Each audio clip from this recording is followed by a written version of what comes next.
Her mother had taught her to be self-reliant, and she'd neither needed nor wanted anyone before. When had someone last held her like that? The memory of the hug suffused her with warmth like a summer breeze.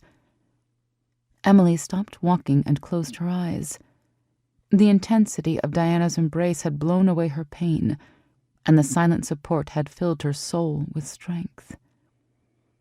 A powerful drug that had befuddled her mind and could easily become an addiction.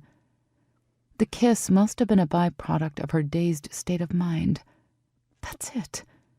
Emily opened her eyes, squared her shoulders, and resumed her walk at a brisk pace. Comparing it to addiction might be too extreme, but maybe if she treated it like one, she could find a way to cope with it. Now that she'd owned to wanting it, she could remove herself from temptation by erecting boundaries and making them clear to everyone involved.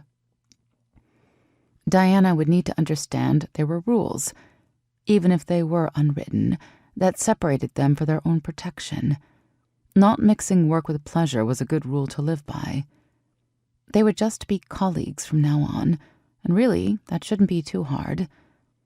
In the midst of the emotional turmoil, she'd probably just confused Diana with a drummer from the beach who had starred in her dreams for far too long. An explosion of color announced that she'd reached the youth center. Street art, most of it posters in all shapes and sizes, decorated the walls of the Rainbow home. Some were half ripped off, sprayed over, or covering each other. The house looked as out of place in the quiet neighborhood as Emily felt today. She wiped her sweaty palm on her jeans, opened the door, and stepped inside. Music, or rather a cacophony of drums and guitar sounds, drifted from the back of the building and guided her to her destination.